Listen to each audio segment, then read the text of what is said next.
Hello, and welcome back to the quiet, to the space where the world outside fades and the stories of the past can unfold in the safety of the dark. Tonight, we are traveling back to a place where the American dream curdled at its edges, where the post-war idol hid a secret so profound and so grotesque that it would fracture the nation's sense of security and birth a new kind of monster into our collective imagination. This is not just a story of murder. It is a story of a haunted house, both literal and metaphorical. It is the story of a boy who loved his mother too much, and the ghost he became in her absence. This is the story of Edward Theodore Gein. The tale we will unravel tonight is long and dark and woven through with the kind of details that linger in the corners of your mind long after the telling is done. It is a story that inspired the creators of Norman Bates, of Buffalo Bill, of Leatherface. But those are fictional horrors crafted for our entertainment. The story of Ed Gein is the soil from which those nightmares grew. It is the true, unvarnished, and deeply unsettling account of the Plainfield ghoul. So, find your comfort, pull the blankets close, and let the sound of the rain separate you from the world outside. We are going to Wisconsin to understand the events of November 1957. One must first understand the stage upon which they were set. Plainfield, Wisconsin, in the mid-1950s, was less a town and more a wide spot in the road. A collection of about 700 souls nestled amidst the flat, unforgiving farmland of Waushara County. This was not the rolling, picturesque countryside of postcards.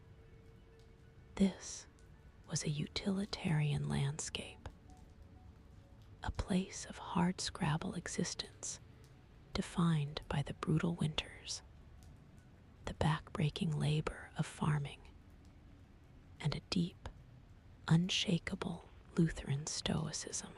Life in Plainfield was transparent. People knew each other's business, their family histories, their triumphs, and their shames. Doors were often left unlocked. It was a community built on a foundation of trust and shared hardship, and on the fringes of this community, at the end of a desolate, rutted track, known then as the Gein Road, stood the farm. The Gein property was 160 acres of isolation. To a visitor in the autumn of 1957, it would have presented a picture of profound neglect and decay.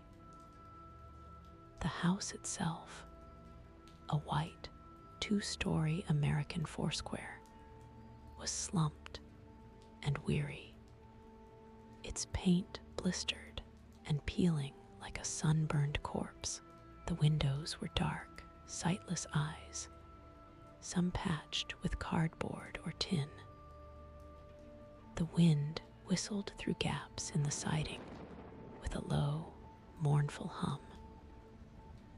The outbuildings, a barn, a chicken coop, a summer kitchen, sagged towards the earth as if in slow motion collapse. Weeds and scrub trees had reclaimed the fields. The land, once productive, was now fallow and forgotten. This was not just a physical location, it was a state of mind. The Gein farm was a fortress of solitude, and its sole guardian was a slight, soft-spoken, almost elfin man of 51 named Ed Gein. To the people of Plainfield, Ed was a fixture, a harmless, if peculiar, part of the local scenery. He was the man you hired for odd jobs, raking leaves, painting a fence, babysitting your children. He was quiet, deferential, with a high, reedy voice and a nervous, bird-like manner. He attended town meetings and church socials, though he always lingered on the periphery, never quite engaging.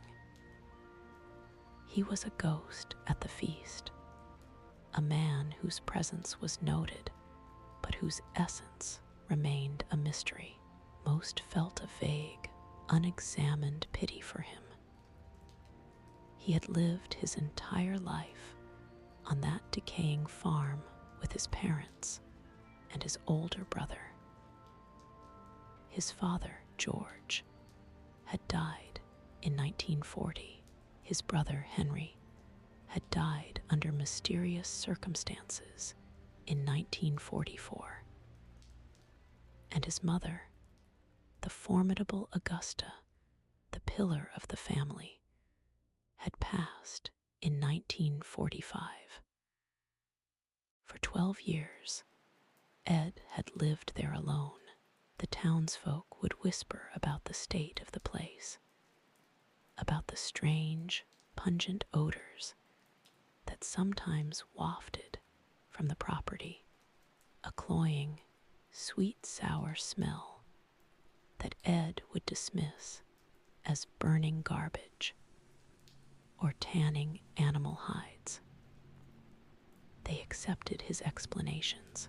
It was easier than probing the strange, sad reality of the Gein farm. It was easier than confronting the truth that festered behind those grimy windows.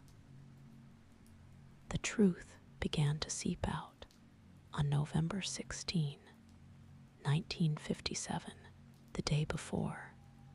On Friday the 15th, Bernice Worden, a popular and well-respected 58-year-old widow, had vanished from the family hardware store on Plainfield's main street.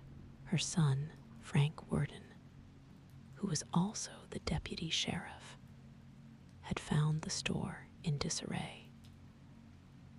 A trail of dark, coagulating blood led from the back of the store to the empty space where the store's 1949 Ford pickup truck was usually parked.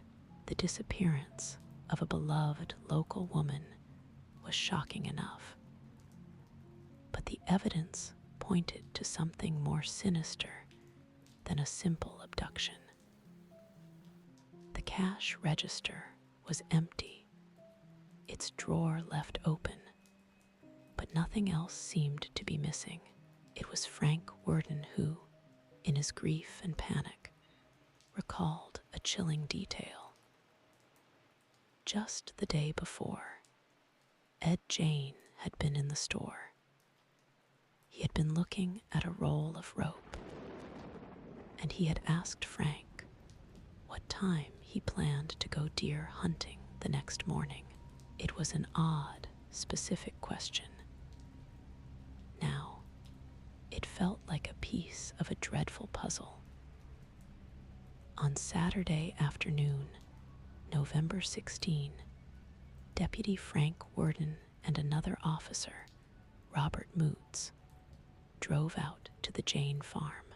Their mission was straightforward: to question Gein about his recent visit to the hardware store, and to see if he had any knowledge of the missing truck. They expected, at worst, to find a stolen vehicle. They were completely unprepared for the descent into hell that awaited them. The farm was even more desolate up close. A silence hung over it, thick and heavy, broken only by the cawing of crows as they approached the property. Their eyes scanned the dilapidated outbuildings. It was then that they noticed the doors to the summer kitchen, a small, shed-like structure attached to the main house, were secured with a heavy padlock, but the lock was on the outside. Why would you padlock a shed from the outside unless you were locking something in or keeping people out? Driven by a growing sense of dread, they forced the doors open. The smell that erupted from the darkness was a physical blow, a thick, visceral stench of old blood, decay, and excrement that made them gag and recoil. Their eyes, adjusting to the gloom, took in a scene so barbaric, so fundamentally wrong, that it bypassed comprehension and went straight to primal terror. Hanging upside down from the rafters, suspended by ropes tied around its ankles, was a headless human body. It had been disemboweled, field-dressed exactly like a deer carcass, split open from the groin to the sternum. The internal organs had been removed. The head was missing. On the floor below, a metal tub was filled with what appeared to be viscera. A single human heart rested on a plate, placed neatly on a chair, as if waiting for a dinner guest. The body, they would soon confirm, was that of Bernice Worden. In that moment, in that stinking, blood-soaked shed, the myth of the harmless Ed Gein evaporated. The quiet babysitter, the odd job man, was a monster, and as their horrified gazes turned toward the dark, silent main house, they knew with a chilling certainty that the horrors of the summer kitchen were only the beginning. The discovery in the summer kitchen triggered a massive response. Sheriff Art Schley and Captain Lloyd Scoforster of the Wisconsin State Crime Lab were summoned. The farm was cordoned off.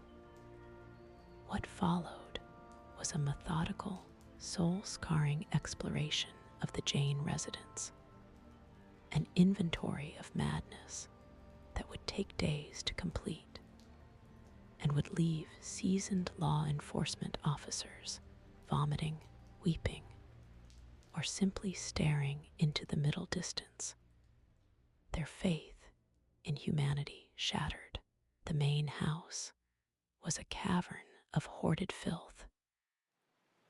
Junk was piled to the ceilings, old newspapers, broken furniture, mildewed books, rusted farm implements. Narrow pathways wound through the mountains of debris. The air was thick with dust, and the same pervasive butcher shop stench, now mixed with the odor of rot and stale, confined space. But it wasn't the squalor that was horrifying. It was the artifacts, the collection, that turned the stomach and curdled the soul. As investigators moved from room to room, their flashlights cutting beams through the gloom, they began to catalog a museum of the macabre, a gallery of grotesquerie curated by a profoundly disturbed mind. It was as if they were piecing together the liturgy of a new and terrible religion.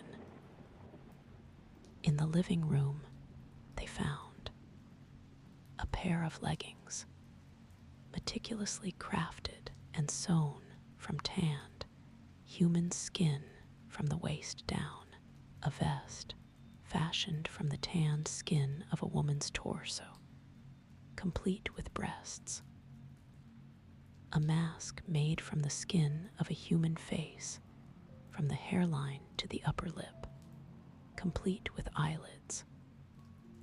It was found in a paper bag, a ghastly, flattened effigy, a belt constructed from what appeared to be several human nipples, strung together like beads. 4 chairs, their seats reupholstered with what was later confirmed to be human skin, stretched and tacked into place. In the kitchen, the heart of any home, the horror took on a domestic, and therefore more unnerving, quality. The place was filthy, with dirty dishes stacked high. But a closer look revealed the true nature of the larder. In the refrigerator, wrapped in butcher paper, were human organs, a liver, a kidney, a heart. A saucepan on the stove contained another human heart, as if left to simmer. A sugar bowl on the table was found to hold human bones. In a bedroom, they discovered a box, innocuous at first glance. Inside, wrapped in newspaper, were 9 vulvas, some stretched and tanned like pieces of fine leather, each carefully labeled with the name of the woman it had been taken from. It was a collector's set, a grisly anthology of his grave robbing. But the most chilling discovery was reserved for Ed Gein's bedroom. There, mounted on the bedposts, were 4 human skulls, polished and staring into the room with empty sockets. A human skull cap was used as a soap dish. And most infamous of all, a purse was found, constructed from the skin of a woman's face, from the brow to the nose, the hair still attached to the scalp, the mouth sewn shut. The sheer volume and variety of the relics pointed to a long and gruesome history. This was not the work of a single, spontaneous act of violence. This was a sustained, systematic, years-long project. Ed Gein wasn't just a murderer, he was an artisan of death, a taxidermist of the human form. He had taught himself to tan hides, using library books and standard techniques, but applying them to human skin.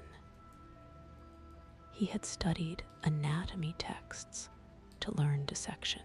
He was a craftsman, and his medium was the dead. The news, when it leaked to the press, detonated like a bomb. The Plainfield ghoul was splashed across front pages from coast to coast.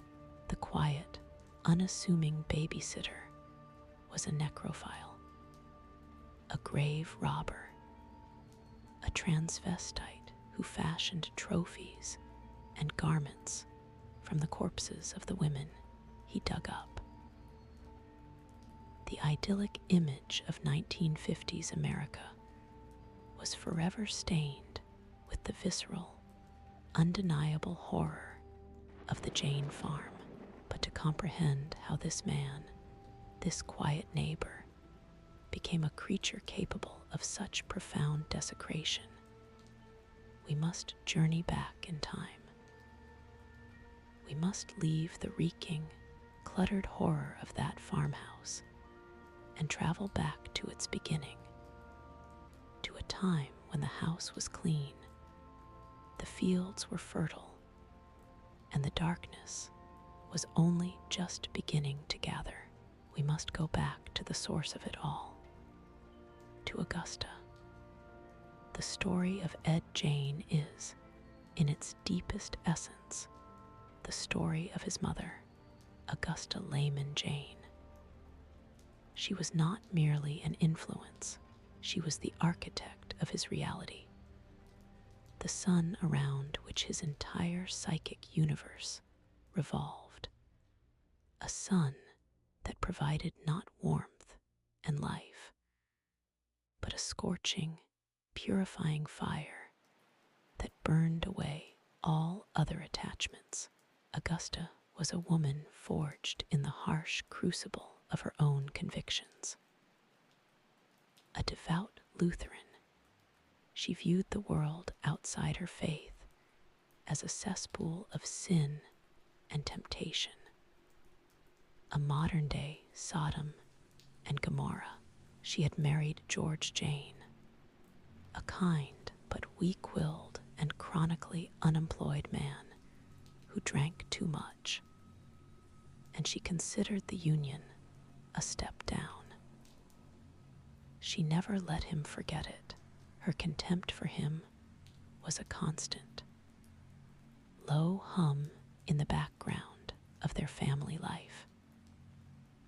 Determined to save her children from the world's corruption, she orchestrated a move from the more populous La Crosse to the isolated 160-acre farm in Plainfield. For Augusta, this was a strategic retreat. Here, on this lonely patch of land, she could build a fortress against the world and raise her two sons, Henry and Eddie, according to her own rigid, fire and brimstone blueprint from the moment of his birth. On August 27, 1906, Edward Theodore Jane was the primary focus of his mother's fanatical campaign. Henry, the older brother, was more independent, more resistant, more like his father in his quiet defiance. But Eddie was different. He was soft, pliable, sensitive, and desperately, achingly eager for his mother's approval. Augusta saw in him fertile ground, and she planted her seeds of dogma deep. Her parenting was a relentless, soul-crushing barrage. She preached to her boys for hours on end, her voice a droning litany of condemnation. She taught them that all women, other than herself, were vile, sinful creatures, temptresses sent by the devil to lead men into a life of depravity and eternal damnation. Sex was the ultimate evil, a filthy, degenerate act that was the root of all human misery. Dancing, drinking, smoking, dating, even having friends, all were pathways straight to hell. To make her lessons tangible, she would take the boys to the local cemetery, pointing to the graves of women she deemed loose or worldly. She would deliver her most potent sermons. "See that," she would hiss. "That's what happens to women who give in to sin. That's where you'll end up if you follow the path of wickedness." The graveyard became their classroom, death and decay, their moral instructors. It was here that Ed Gein first learned to associate the female form with sin death, and the grave an association that would later define his life in the most horrific way possible. George Gein was a ghost in his own home. Any attempt he made to bond with his sons, to take them hunting or fishing, to show them a more forgiving world, was swiftly and decisively sabotaged by Augusta. She called these activities wasteful, frivolous, and sinful. Ed grew up in a world where his father was an object of pity and contempt, and his mother was the sole arbiter of truth, morality, and salvation. Her word was divine law. The farm itself was their entire universe. Augusta forbade the boys from having friends. She kept them home from school as often as she could, isolating them from the contaminating influence of other children. When Ed did attend the Plainfield school, he was a social pariah. He was awkward, effeminate, and he always carried the faint, barnyard smell of the Gein property. He was a target for bullies, and he had no social skills or parental support to defend himself. He would retreat further into a shell of shyness and confusion, his only solace being the conditional, suffocating approval of his mother. He lived in a state of perpetual, low-grade terror, fear of hell, fear of women, and most of all, a bone-deep fear of disappointing his mother. This created a profound and irreconcilable conflict within the boy. He was a human being with natural urges and curiosities, but every one of those instincts had been branded as evil. His nascent sexuality, in particular, became a source of deep shame and crippling confusion. To feel attraction to a girl his age was to betray his mother and condemn himself to the eternal fires she so vividly described. This warped upbringing forged a bizarre and deeply pathological dependency. As Ed grew into a young man, he never left the farm. He and Henry stayed, working the land under Augusta's iron rule. But a tension was building.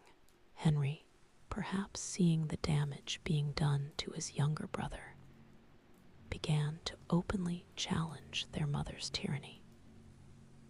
He argued with her, defended his father, and pushed back against her isolationist policies. The arguments grew more frequent and more heated. Ed, caught in the middle, was torn between his beloved mother and the brother he looked up to. Then, on May 16, 1944, the fragile dynamic of the Gein family exploded. A fire broke out in a swampy, marshy area of their property. When the smoke cleared, Henry Gein was found dead, lying face down in a shallow puddle. The official cause of death was listed as suffocation from smoke inhalation, but the circumstances were deeply suspicious. The fire was small and localized. Henry's body showed signs of a severe blow to the head. Most tellingly, Ed was the only one with Henry when he died. His story was vague and inconsistent. He claimed they had become separated while fighting the fire, local sheriff was suspicious. Many in the community believed that Ed, in a rage either fueled by his mother's influence or in defense of her, had killed his brother. Perhaps Henry's rebellion was a threat to the only world Ed knew. Perhaps, in the heat of an argument, something had snapped. The truth of Henry's death would forever remain buried in that Wisconsin swamp. But its consequence was stark and simple. Ed was now completely alone with his mother. For one final year, they lived together on the farm, the fanatical matriarch and her broken, devoted son.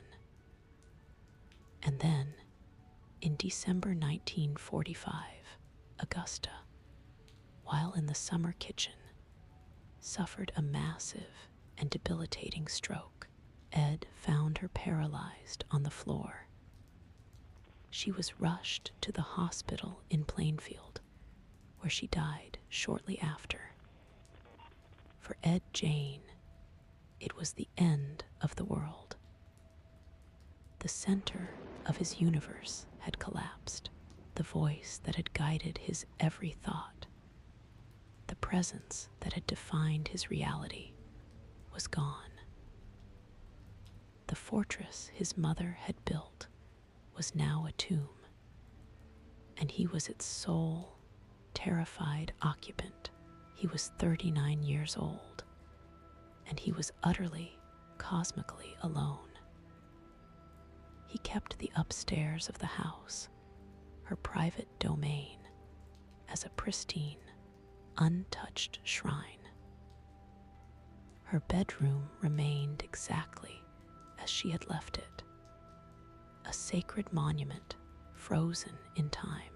The rest of the house, however, began its slow descent into the squalor investigators would find 12 years later. He stopped farming the land almost entirely. He lived off meager earnings from odd jobs and government assistance, and in the deep, echoing silence of his grief, the quiet, harmless Ed Gein began his transformation. The lessons his mother had taught him in the cemetery began to ferment in his lonely, fractured mind. He missed her with a pathological, all-consuming intensity. He longed for her presence, her voice, her guidance. He began to read obsessively, pulp adventure stories, books on anatomy and archaeology, and most significantly, narratives about the Nazis and their medical experiments. Fascinated by their disregard for the human body and their use of human skin for lampshades, he became obsessed with the idea of the body as a vessel, a shell. If he couldn't have his mother, could he have a piece of her? Could he, through some dark alchemy, reconstruct her? Could he, perhaps, become her? The idea, a monstrous flower blooming in the dark soil of his psychosis, took root. The grave robbing began.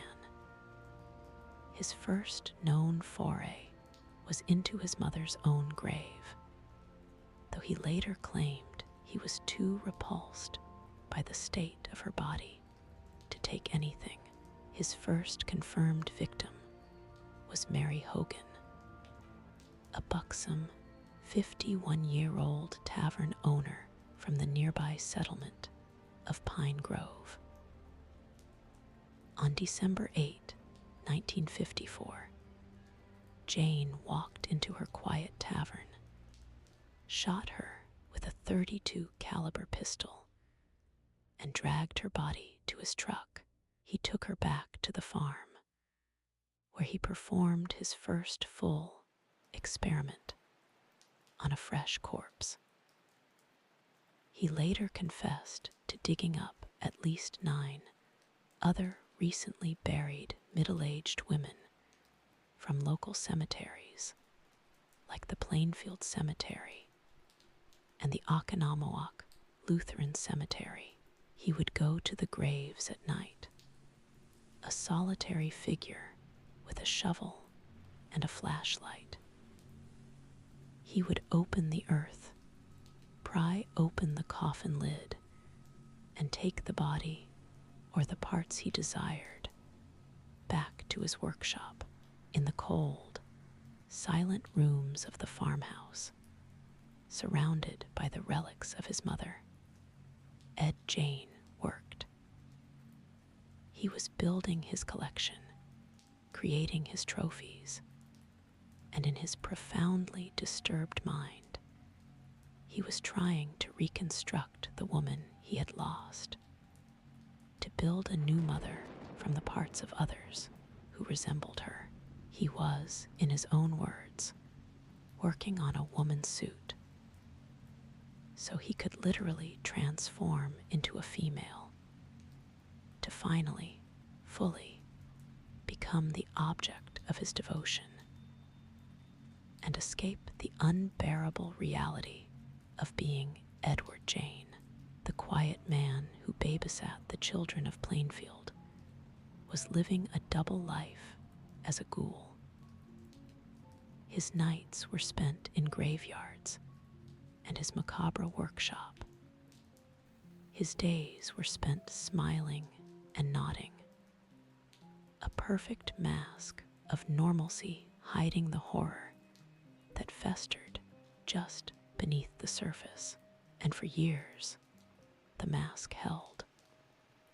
The people of Plainfield saw only the shy, eccentric neighbor. They never saw the skin vest, the face mask, the leggings. They never imagined that the man they trusted with their children was dancing in the moonlight, clad in the skin of the dead, trying on his new identity, until the day the mask slipped, and Bernice Worden walked into her hardware store for the last time.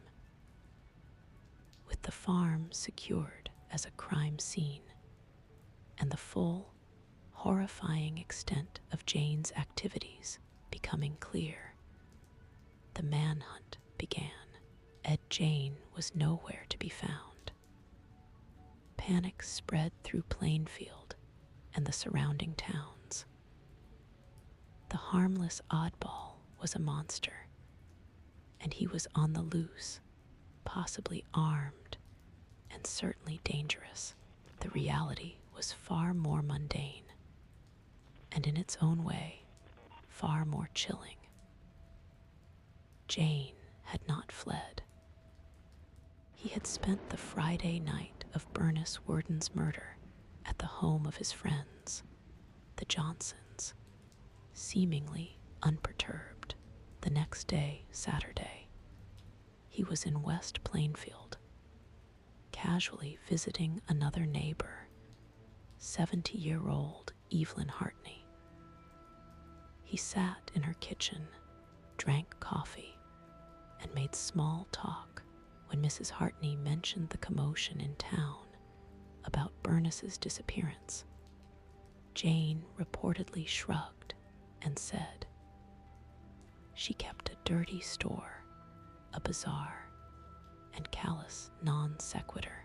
He was calm, polite, and utterly detached from the horror he had unleashed. It was there, in Mrs. Hartney's kitchen, that the sheriff's deputies found him. The arrest was peaceful. Jane offered no resistance. He was calm, compliant. He was driven to the county jail in Wautoma, and the long process of interrogation began. The man tasked with plumbing the depths of this nightmare was Captain Lloyd Scoforster, of the Wisconsin State Crime Lab. He was a seasoned, methodical investigator, and he understood that a brute force approach would be useless with a man like Gein. Instead, he adopted a calm, almost paternal demeanor.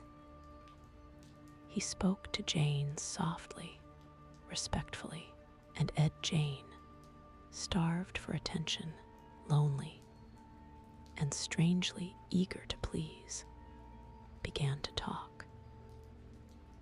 The confession that emerged over the following hours and days was as bizarre as it was horrifying. Gein spoke in a flat, matter-of-fact monotone, his voice devoid of emotion.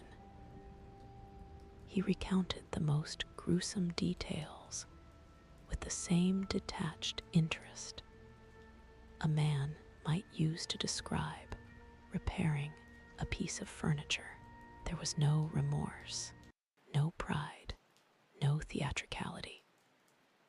He was simply a man explaining his hobby. He admitted to the murder of Bernice Worden. He said he had gone to the hardware store with no clear plan, but when he saw she was alone, the impulse struck him.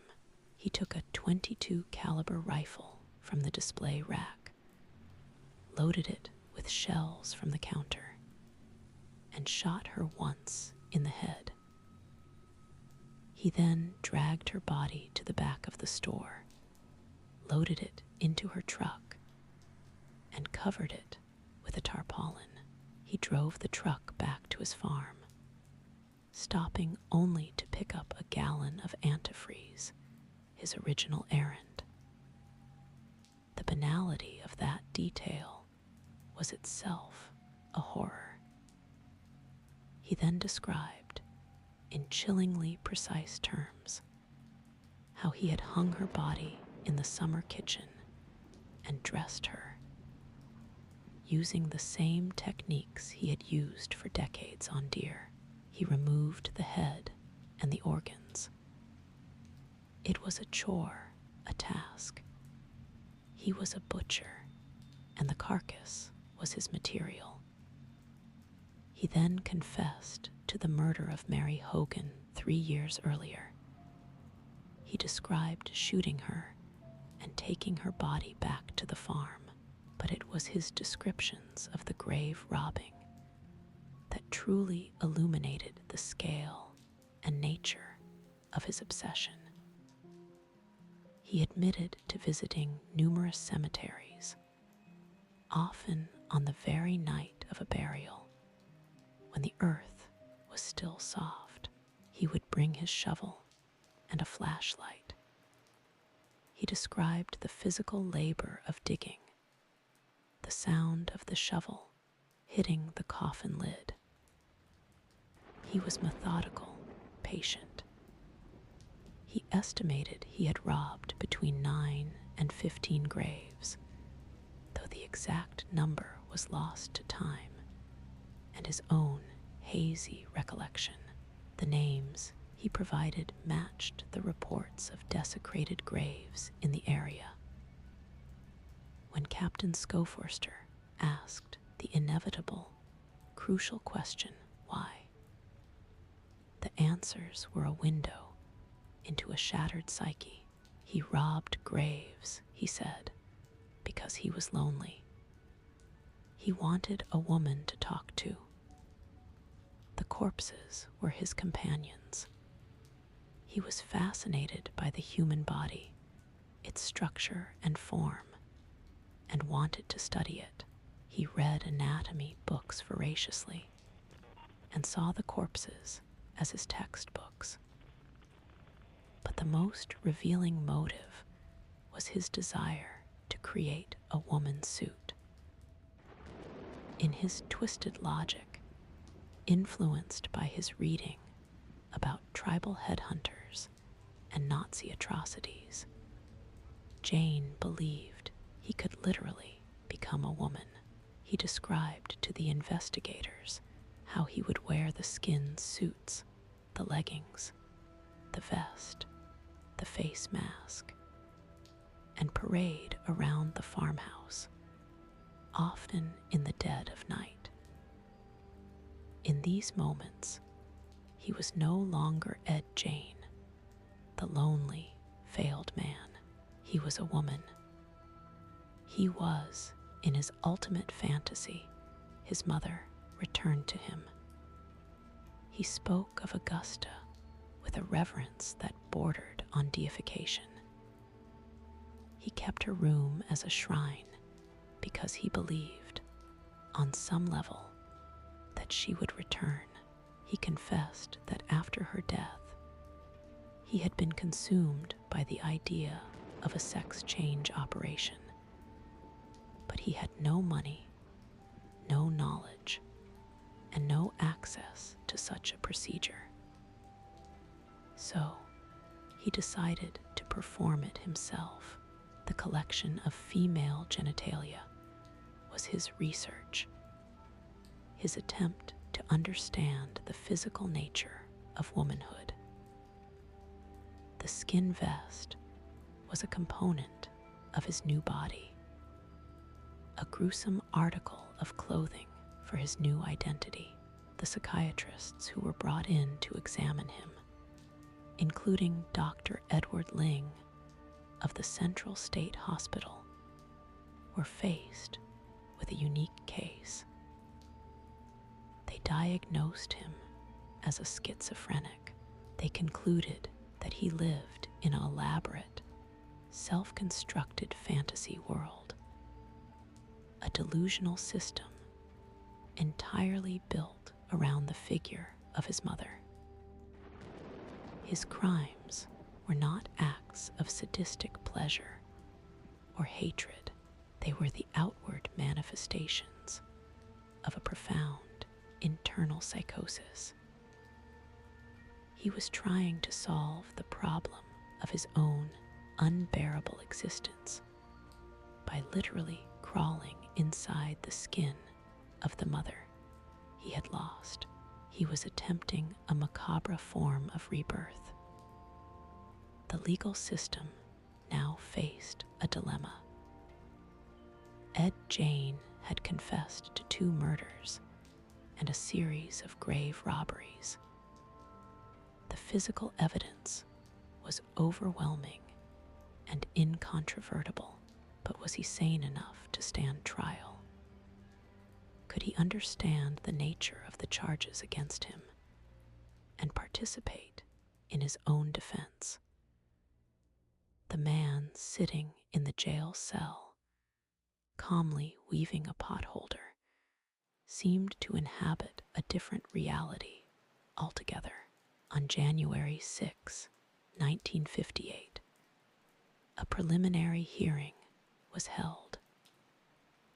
The courtroom was packed with reporters, their pencils flying across notepads, and shell-shocked locals.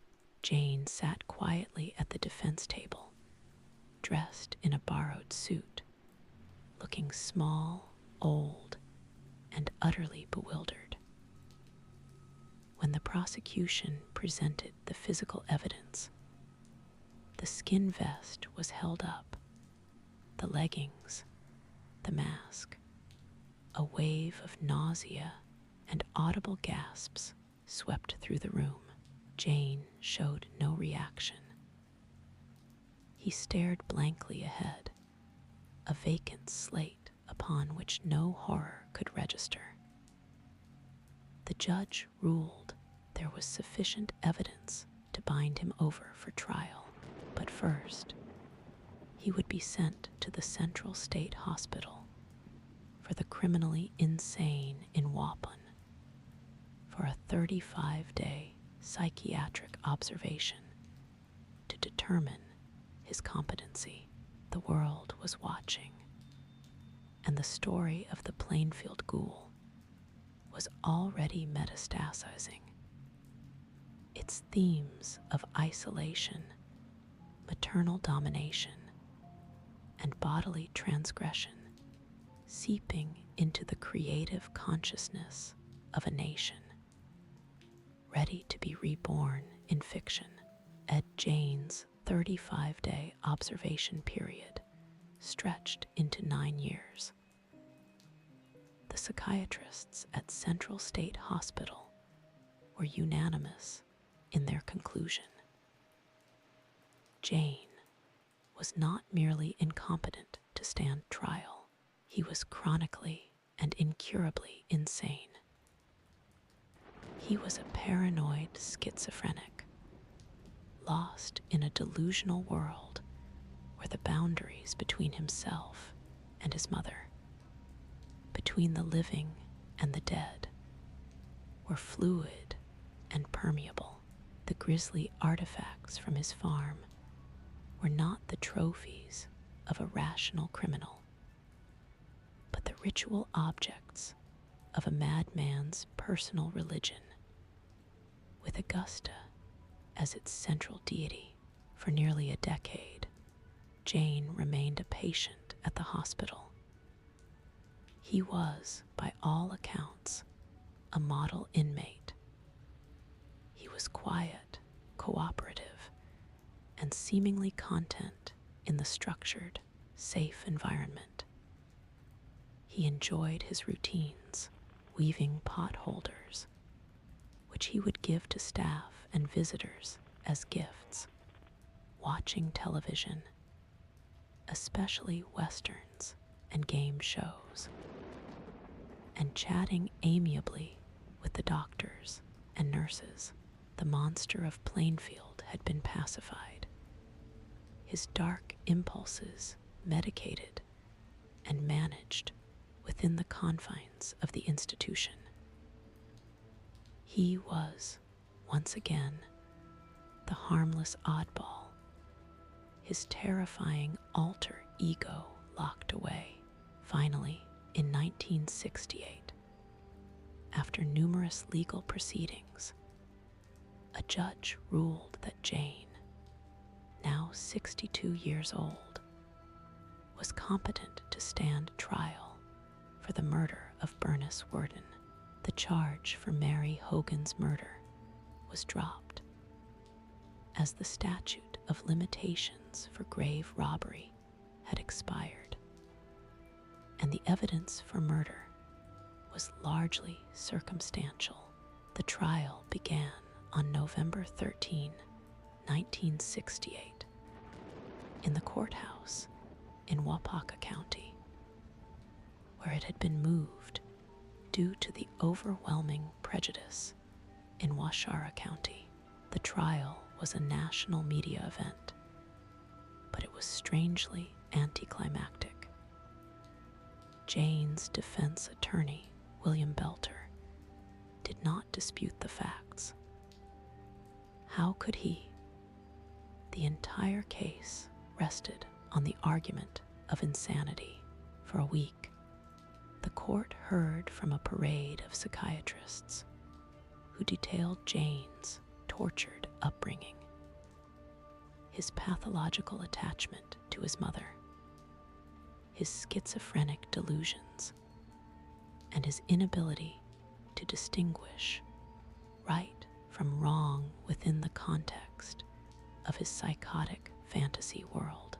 The prosecution, led by District Attorney Earl Killeen, argued that Gein knew his actions were wrong. They pointed to the fact that he had hidden his activities, lied about the smells from his farm, and chosen his victims when they were alone. This, Killeen contended, showed a criminal mind aware of its own transgressions, a man covering his tracks. The jury, however, was faced with the overwhelming weight of the psychiatric testimony. The image of Gein as a rational killer was impossible to sustain against the portrait of the lonely, broken man who believed he could become his mother by wearing a suit of human skin. The jury deliberated for a mere 33 minutes before returning with their verdict: not guilty by reason of insanity. There was no public outcry. The evidence of Jane's madness was too profound, too bizarre. The judge ordered him committed to the Central State Hospital for the criminally insane for the rest of his natural life. And so, Ed Gein returned to the quiet routine of the hospital. He became a kind of macabre celebrity, giving occasional, bland interviews to curious reporters. He seemed baffled by the ongoing interest in him. When asked about the crimes, he would often dismiss them as something from the past, or claim he couldn't remember the details. He lived in a perpetual, medicated present, his horrific past a distant, foggy land. He lived out his days in this state of managed oblivion. On July 26, 1984, at the age of 77, Edward Theodore Gein died of respiratory failure due to cancer at the Mendota Mental Health Institute in Madison, where he had been transferred. He was buried in the Plainfield Cemetery in the Gein family plot, next to his mother and brother. His grave was initially marked with a simple plaque, but it was repeatedly stolen by morbid souvenir hunters, so the town eventually left it unmarked. Even in death, he was an object of dark fascination, his final resting place as anonymous and neglected as his life had been. But the story of Ed Gein does not end with his death. In a very real sense, it was just the beginning.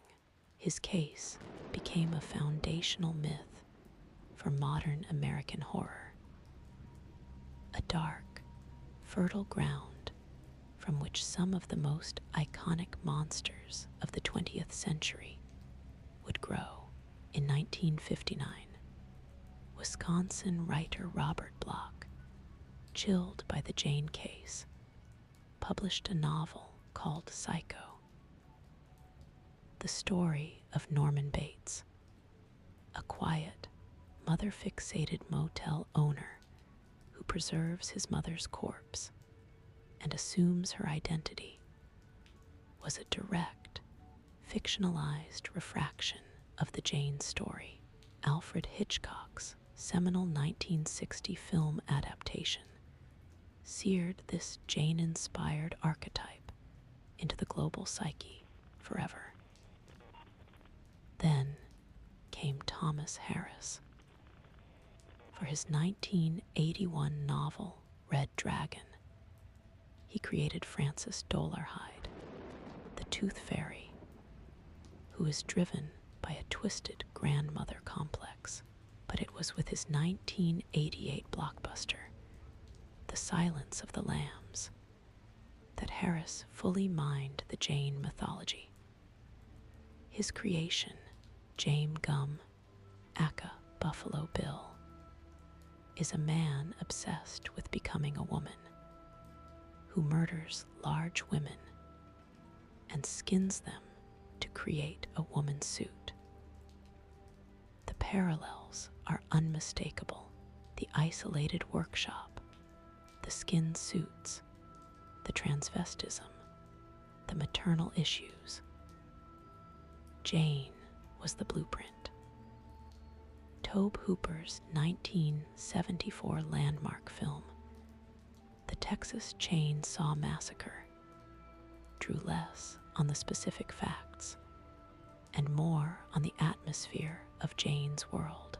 The Sawyer family, living in a decrepit house filled with bones, and human skin furniture, their psychotic, mask-wearing sun Leatherface.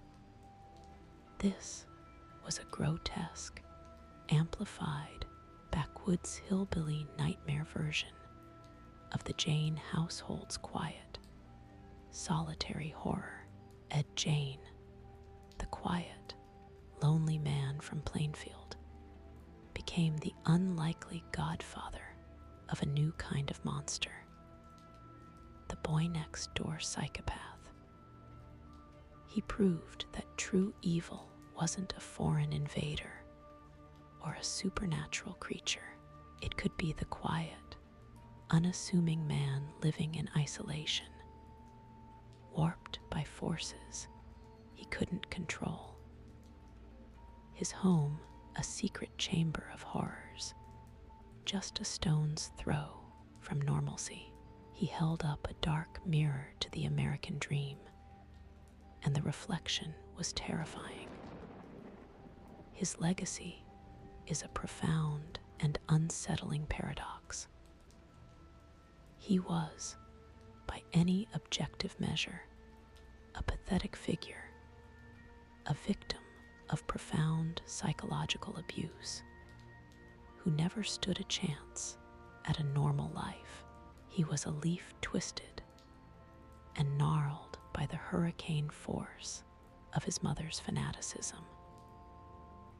Yet, the crimes he committed were so fundamentally disturbing, so violative of the deepest human taboos, that they forced a nation to confront the very darkest potentials of the human mind.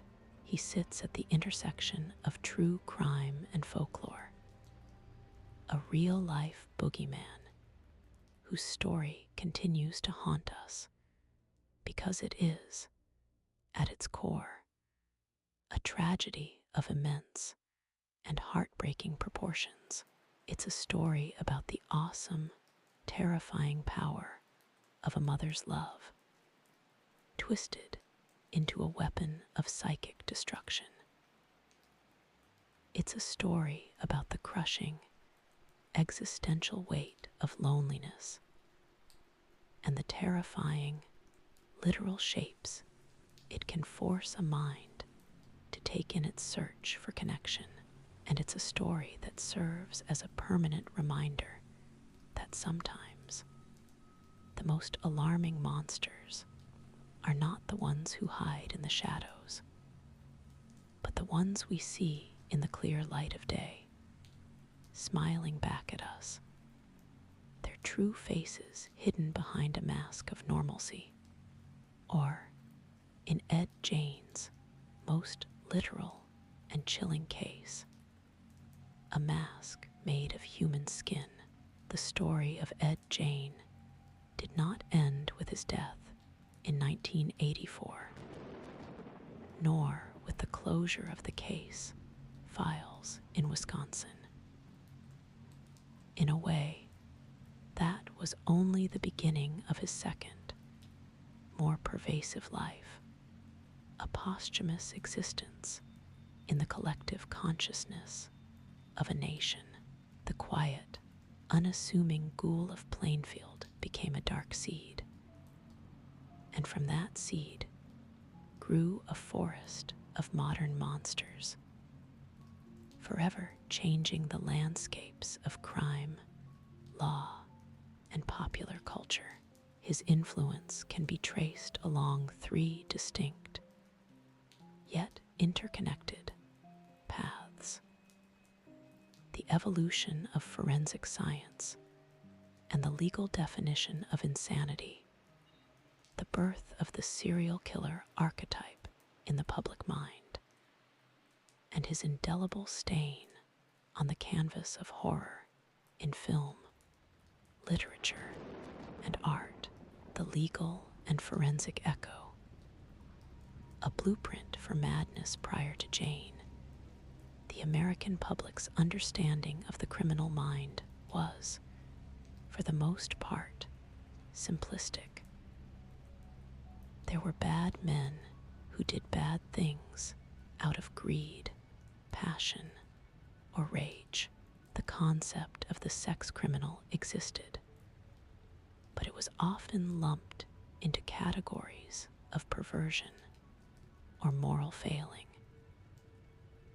Jane's case was a seismic event that forced the legal and psychiatric communities to confront a new, more terrifying kind of offender, one whose motives were not rooted in any rational gain, but in a deep, internal, and psychotic fantasy world. The intense psychiatric evaluations Jane underwent became a template for future cases involving extreme and bizarre crimes. Doctors like Edward Ling spent countless hours trying to map the labyrinth of Jane's mind, establishing clear links between his childhood trauma, specifically the fanatical, isolating abuse from his mother, and his adult psychosis. This was not merely an excuse, it was a causation. The court eventual acceptance of his insanity, despite the overwhelming horror of his actions, set a significant precedent. It acknowledged that a human being could be so profoundly broken that the concepts of right and wrong held no meaning for them. This forced a more nuanced, albeit deeply frustrating, conversation about criminal responsibility. Were such individuals monsters to be punished, or patients to be treated? Jane's case ensured that this question would be argued in courtrooms for decades to come. In the trials of figures like David Berkowitz, Jeffrey Dahmer, and John Wayne Gacy. Forensically, the Jane farm was a nightmare laboratory that taught investigators several grim lessons. Firstly, it highlighted the potential scale of hidden crime. The discovery that a single, seemingly harmless individual was responsible for multiple grave robberies and at least 2 murders over a period of nearly a decade shocked law enforcement.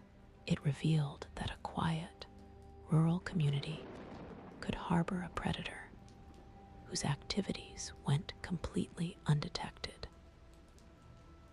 This slowly began to shift police work towards a more proactive, connecting mindset, looking for patterns in missing persons, reports, and desecrations that might have previously been viewed as isolated incidents. Secondly, the sheer theatrical grotesquerie of the crime scene necessitated a new level of psychological fortitude and methodological processing. The officers who entered that house were not prepared for what they found.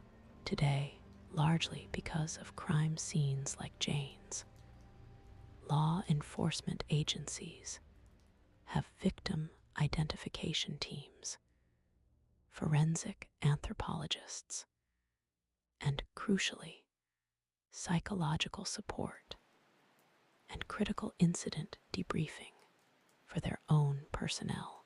The Jane case was a brutal masterclass in the fact that evil could be not just violent, but artistically, painstakingly macabre, and that those who confronted it needed to be shielded from its unique power to traumatize. While the term serial killer wouldn't be coined by FBI agent Robert Ressler until the 1970s, Gein was one of the primordial prototypes. He wasn't a spree killer acting in a burst of rage, nor a hired assassin. His was a slow, patient, and compulsive predation. He harvested his victims over time, driven by an internal need that was entirely separate from the outside world. This was a new kind of monster for mid-century America. The killer as a collector, a curator of death. The media frenzy surrounding his capture was unprecedented for a rural crime. It was a national spectacle, fed by wire services and sensationalist headlines. The public was both repulsed and fascinated. Gein became a benchmark for depravity. His name evolved into a shorthand for the ultimate boogeyman, the man next door who was anything. But this public creation of the Gein mythos paved the way for the public's morbid fascination with the killers who would follow. It created a template for the celebrity monster, a figure whose crimes were so beyond the pale that they attained a dark, cultural infamy. Furthermore, Gein's specific pathology, his necrophilia, his transvestitism fueled by a woman's suit, his obsession with his mother, provided a kind of ready-made psychological profile that would be echoed, refined, and reused by the FBI's fledgling behavioral science unit at Quantico when agents like John Douglas and Robert Ressler began interviewing incarcerated killers in the 70s and 80s to build their databases. They were, in a way, building upon the foundational case study that was Ed Gein. He was a data point that proved the existence of a killer whose fantasy life was so rich and all-consuming that it required literal physical enactment. He was the proof that a human being could become a slave to a monstrous internal narrative, the cultural permeation. Gein as muse, this is, perhaps, Gein's most pervasive and enduring legacy. He ceased to be a man and became a source code for horror. Psycho, 1960, Robert Bloch's novel, and Alfred Hitchcock's subsequent film, is the most direct and famous translation. Norman Bates is Gein, reimagined for the silver screen. The quiet, boyish manager of a remote roadside motel, the domineering, deceased mother whose corpse he preserves, the cross-dressing and the assumption of her identity during psychotic breaks. Hitchcock took the core components of the Gein story, the isolation, the maternal fixation, the taxidermy, the split personality, and polished them into a sleek, cinematic masterpiece. The shower scene may be the iconic moment, but the true horror of Psycho is the revelation of Norman's psychosis, a horror born directly in Plainfield, Wisconsin. The Texas Chainsaw Massacre, 1974, Tobe Hooper's film, takes the atmosphere of the Gein case and amplifies it to a deafening, sun-baked scream. The Sawyer family's house is the Gein farmhouse on steroids. Bones and feathers used as decor, furniture made from human remains.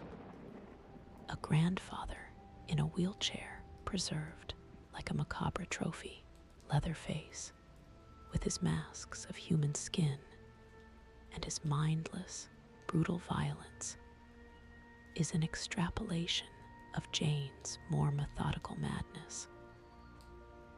Where Jane was solitary and secretive, the Sawyers are a grotesque, inbred family unit, turning Jane's private hell into a shared, feral culture. The Silence of the Lambs, 1988 and 1991. Thomas Harris's creation, James Gum, aka Buffalo Bill, is the most literal modern descendant. Gum's quest to create a woman's suit from the skins of his large female victims is a direct lift from Jane's confessed motivations.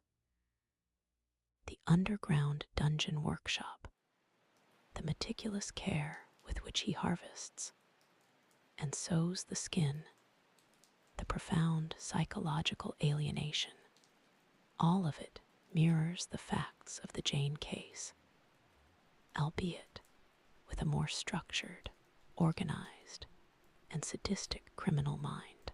Hannibal Lecter may be the star, but the engine of the plot is a refined, fictionalized version of Ed Gein's core fantasy. Deranged, 1974, and In the Light of the Moon, 2000. These are just two of the more direct, exploitation-style films that attempt to tell Jane's story with varying degrees of accuracy and sensationalism.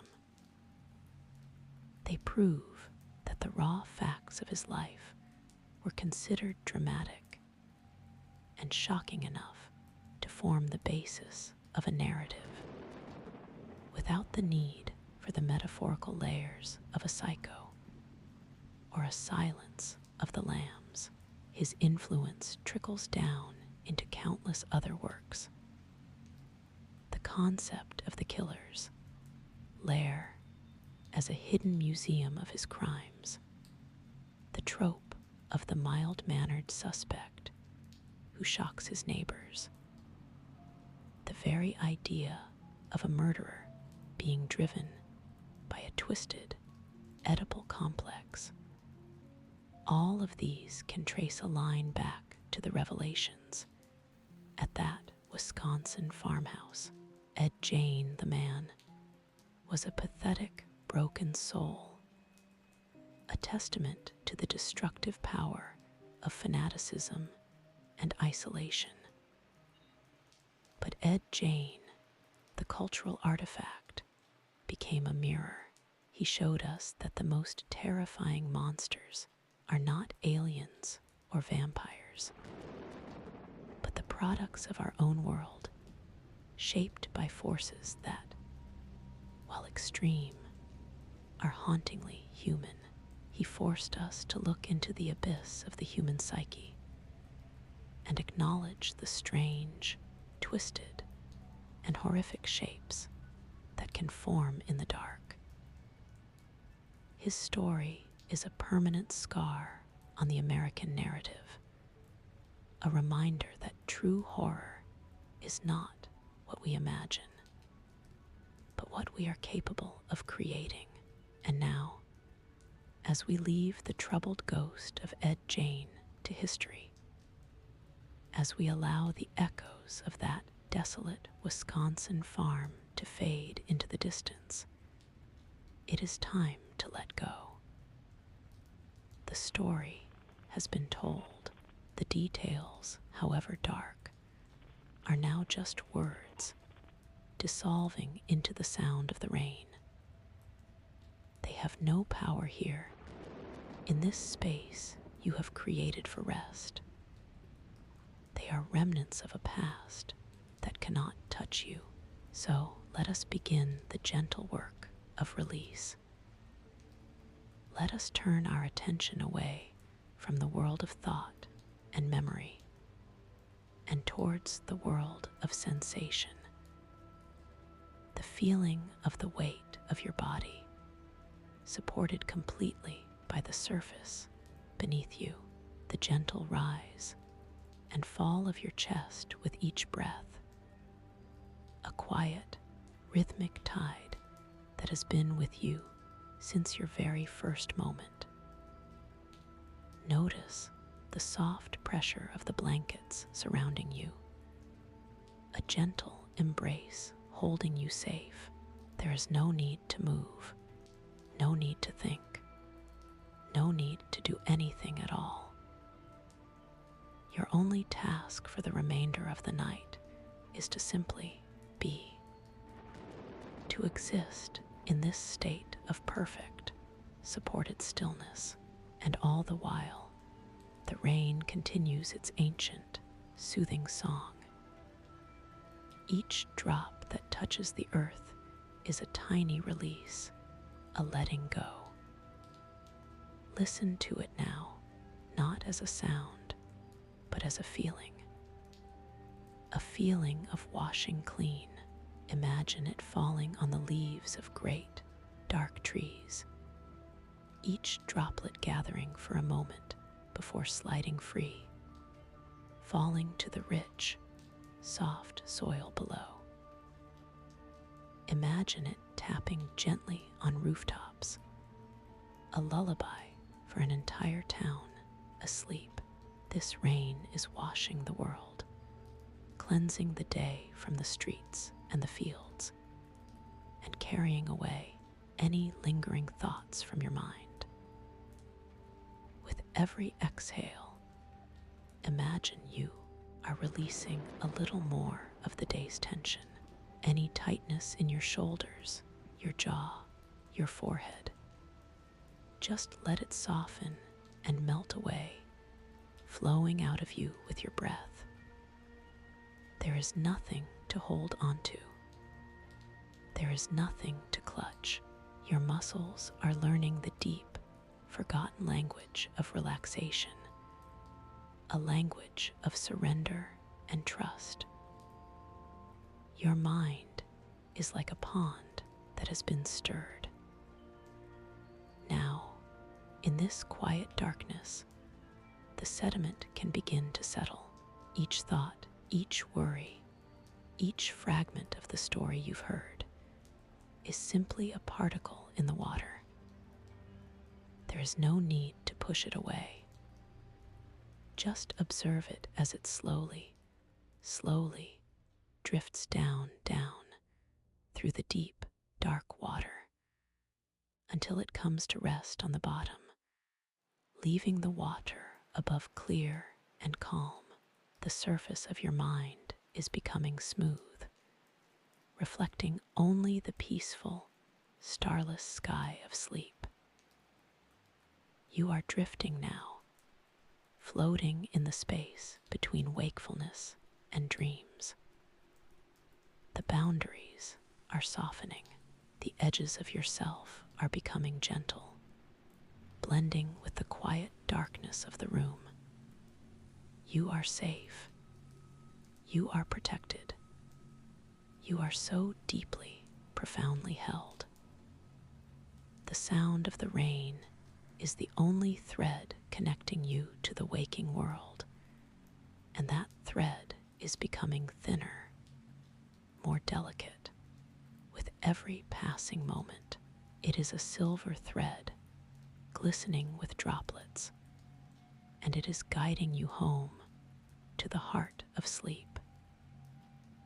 There is a quietness here, a silence beneath the rain that is not empty, but full of peace. It is the peace of a deep forest, where the air is cool and still.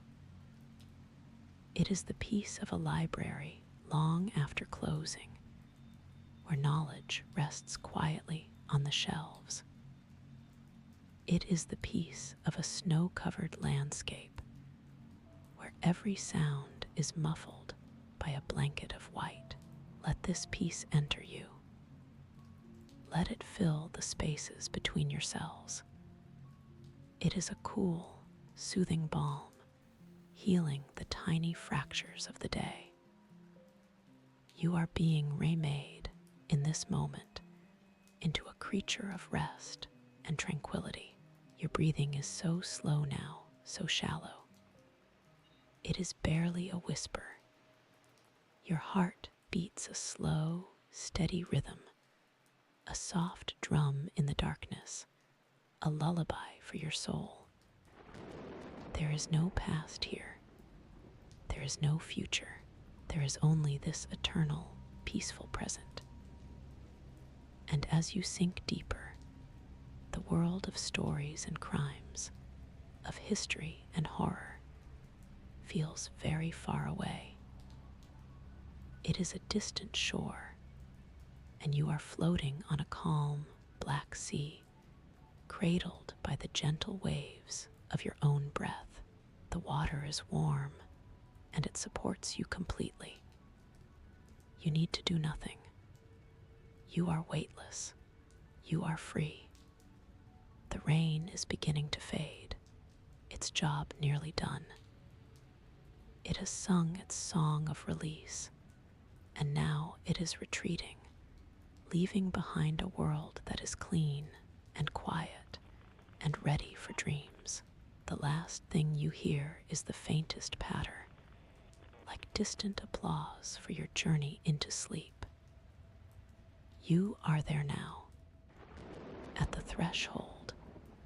The door to dreams is open, and it is warm and inviting on the other side. There is nothing to fear. There is only rest. So take the final step. Let go of the last thread. Allow the darkness to envelop you in its soft, velvety embrace. Sleep is here. Good night.